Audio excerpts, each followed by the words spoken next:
My dear friends, sit down, relax, and let me share with you a story, not just about truth, but about lies. Those delicate webs of deception people weave, hoping we won't notice. As the Buddha taught, truth is the foundation of all virtues, and lies are the cracks in the dam of peace. But how do we know when someone is lying? That is the question, isn't it? First, my dear friends, do not think you need supernatural powers to spot a lie. You don't need to read minds or summon divine visions. The Buddha never recommended such theatrics. Instead, he taught us to observe the heart, the mind, and the moment. For when a person lies, their very energy betrays them. Lies are like smoke. They cannot exist without the fire of agitation beneath them. Listen with the heart, not just the ears.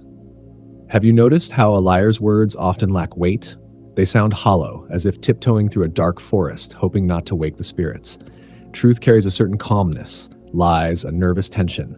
A liar's words may come in frantic bursts, or they may feel overly rehearsed, like a child reciting a poem they do not understand.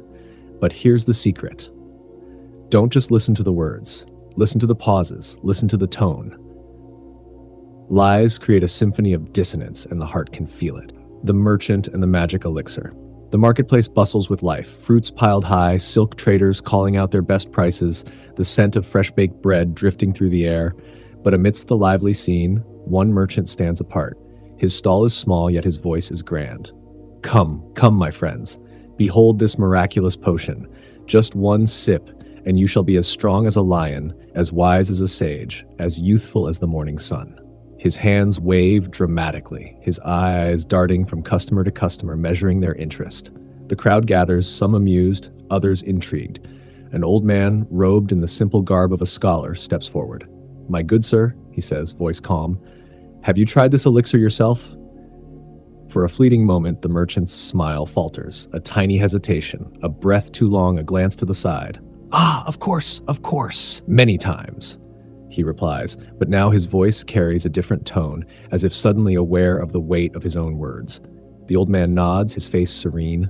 A truthful man speaks like a flowing river, unhindered, but a liar's words come in bursts like a broken wheel rolling down a hill. The crowd murmurs, and one by one, they walk away. The merchant, still gripping his potion, sighs. The truth has undone him.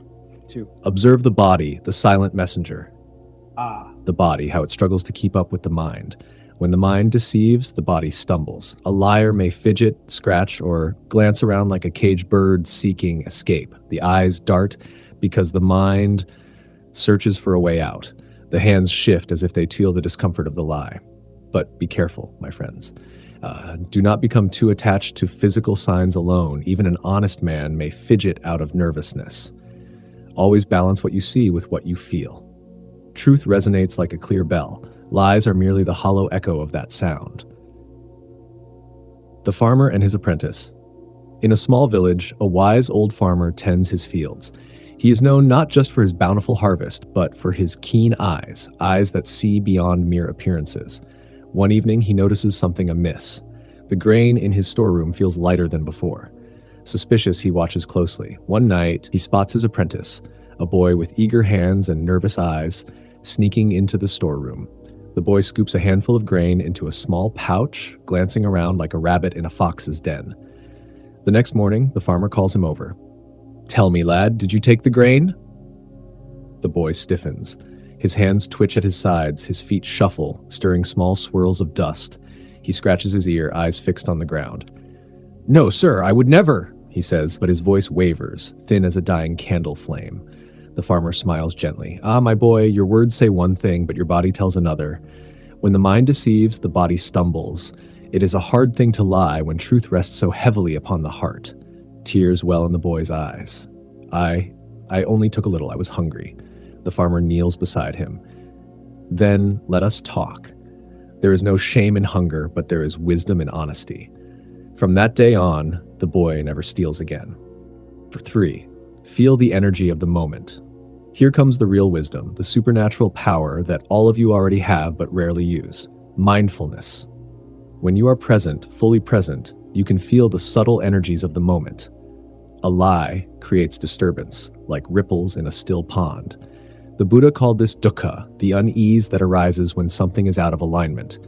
When someone speaks to you, don't just listen with your ears. Feel with your whole being.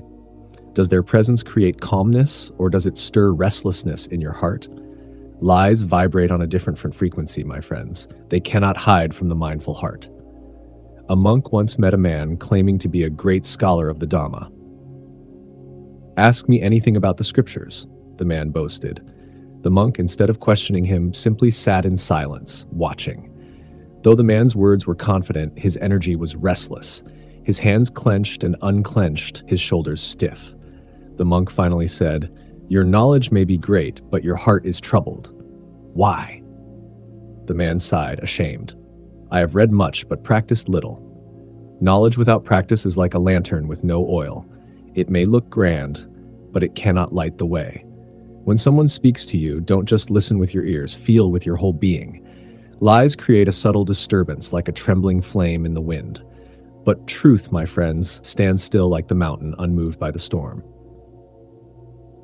4. Compassion, the ultimate detector. Now here's the most powerful tool of all. Compassion. Yes, compassion.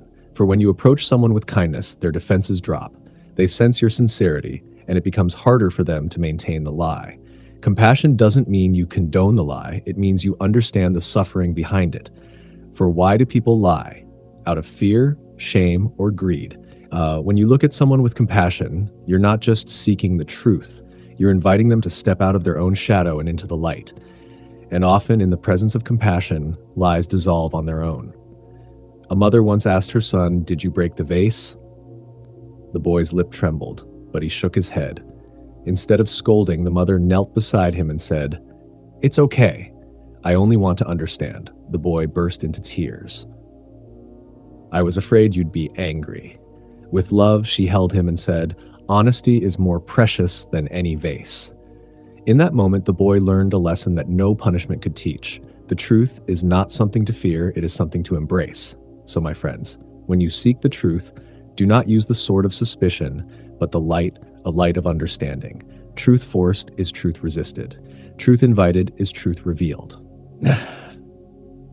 The wisdom of letting go. Lastly, my dear friends, do not cling to the need to expose every lie. Sometimes the greatest wisdom lies in letting go. Ask yourself, does this lie harm me? If it doesn't, let it pass like a cloud drifting across the sky. The Buddha taught us to let go of the small things, to not carry the burdens of others' delusions. But if the lie is harmful, confront it not with anger, but with clarity and kindness. Say, "I feel there is something more here. Let us talk openly." Truth, my friends, is a mirror. When offered kindly, it helps others see themselves. A wise king once caught a minister lying about taxes. Instead of punishing him, the king asked, "Will exposing your lie change anything for the kingdom?" The minister, humbled, confessed his mistake and corrected it himself. Sometimes truth is best revealed through patience, not confrontation. So when you see deception, ask yourself, is this battle worth fighting? If it is, fight with wisdom. If not, let it go. A river does not quarrel with stones, it simply flows around them. A story of the wise sparrow. Let me end with a story. Once a sparrow perched on a farmer's shoulder and whispered, "Beware of the fox, it lies to steal your grain." The farmer laughed and said, "How can I trust you? You are a bird." The sparrow replied, "Because I ask nothing of you, and lies always have an agenda." The farmer listened, and sure enough, the fox came with sweet words but a hungry gaze. The moral is this: lies always seek to gain something. Truth seeks nothing but to shine. So, my dear friends, be like the farmer who listens not just with his ears, but with his wisdom. Be like the sparrow who speaks not to deceive, but to guide. And most importantly, be like the Buddha, who saw beyond the surface into the heart of all things. May you walk the path of truth, and may your hearts be free from the burden of lies.